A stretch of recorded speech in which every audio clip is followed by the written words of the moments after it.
जिसके घर में क्लेश होता हो, अशांति रहती हो, क्लेश रहता हो, या छोटी छोटी बात पर विवाद चालू हो जाता हो, या पति पत्नी में, परिवार में, सास बहू आदि कादिक में कहीं ना कहीं कुछ अगर विवाद रहता हो, तो शास्त्र कहता है ऐसा बेलपत्री की डंडी रहती है ना, बहुत ध्यान दीजिएगा महाराज। श्राद्ध पक्ष की कथा चल रही है, शिव महापुराण आज विराम की ओर है, ध्यान दीजिएगा। जैसे ये बेलपत्री की जो डंडी होती है, डंडी का जो भाग होता है बेलपत्री की, ऐसा बेलपत्री की 7 भाग ले लो, मतलब बेलपत्री 7 ले लीजिए।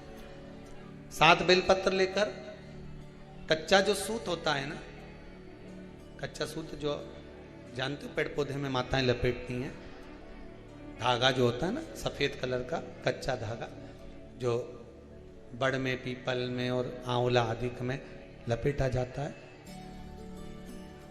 कच्चा सूत, उसको शंकर भगवान और माता पार्वती का स्मरण कर कर नंदी के, जो नंदी होता है, नंदी के राइट भाग में, नंदी का एक पांव ऊंचा होता है, आपने देखा होगा आगे का पांव ऊंचा होता है, बैठते समय नंदी का एक पांव ऊंचा है, एक पांव नीचे की हो जाता है।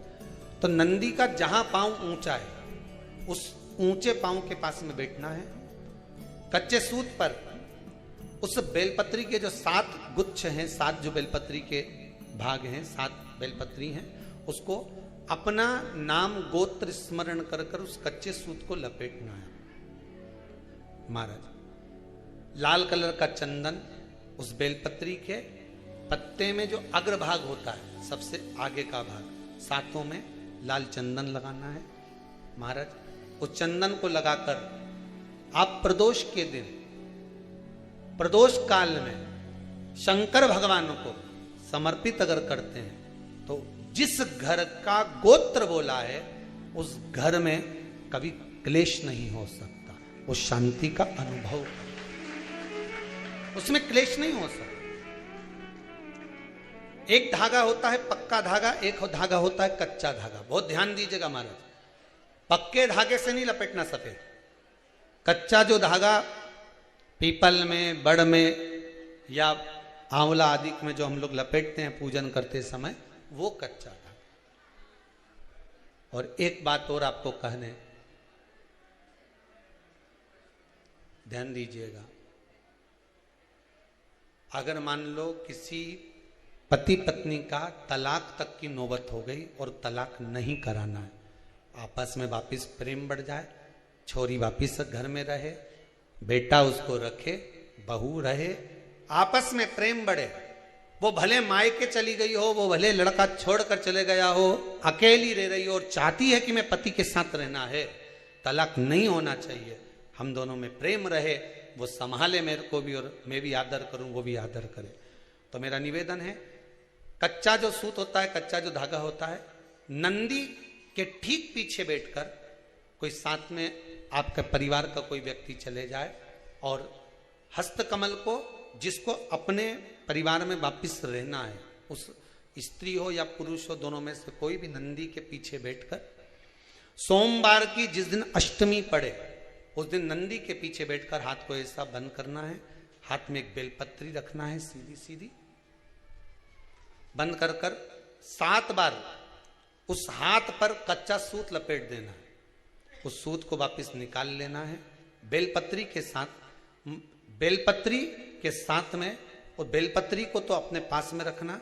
सबसे पहले माता पार्वती का जो हस्तकमल ऐसा होता है शिव मंदिर में, उस हस्तकमल में वो सूत जो आपके हाथ से निकला है वो उसमें डाल देना है, माँ जगत जननी से प्रार्थना कर कर, और जो बेलपत्री आपने संबंध को जोड़ने के लिए अपने हाथ में ली है वो शंकर भगवान के कटी भाग में, फिर निवेदन करूंगा कटी भाग को समझ लीजिए।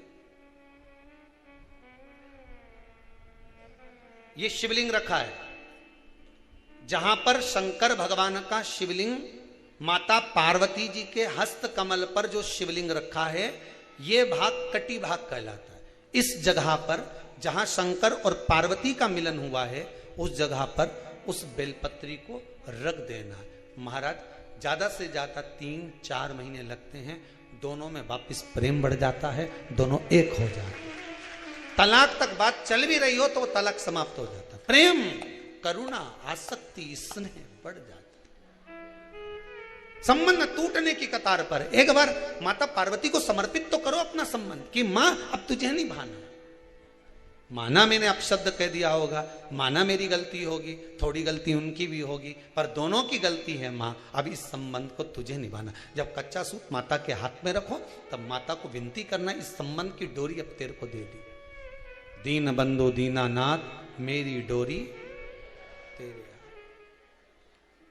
अब यह डोरी मैंने तुमको दे दी है, अब यह संबंध आपको निभाना है, अब ये संबंध मेरा। पतंग उड़े आकाश माने, डोर थारा हाथ मां, ओ भोले मेरी पतंग ऊंची राखना। शंभु मेरी पतंग ऊंची राख, नाव चले मझधार मां, पतवार थारा हाथ मां, ओ भोले मेरी नैया पार लगा। शंभु मारी नैया पार लगा। रथ उब्या मैदान माने, डोर थारा हाथ मां, रथुब्या मैदान माने, डोर थारा हाथ मां, ओ भोले हमने रण संग्राम जितावजो। शंभु हमने रण संग्राम जितावजो, ओ भोले थारा चरण कमल मारा। हे भगवान, अब ये पतंग इधर उधर ना जाए, इसको साध ले, मेरी डोरी तू पकड़ ले, मेरी ये डोर तुम पकड़ कर। भगवान से प्रार्थना करो, निवेदन करो। संबंध टूट रहा है, इसको संभाल लो। घर में क्लेश मच रहा है, इसको संभाल लो। परिवार टूटे ना,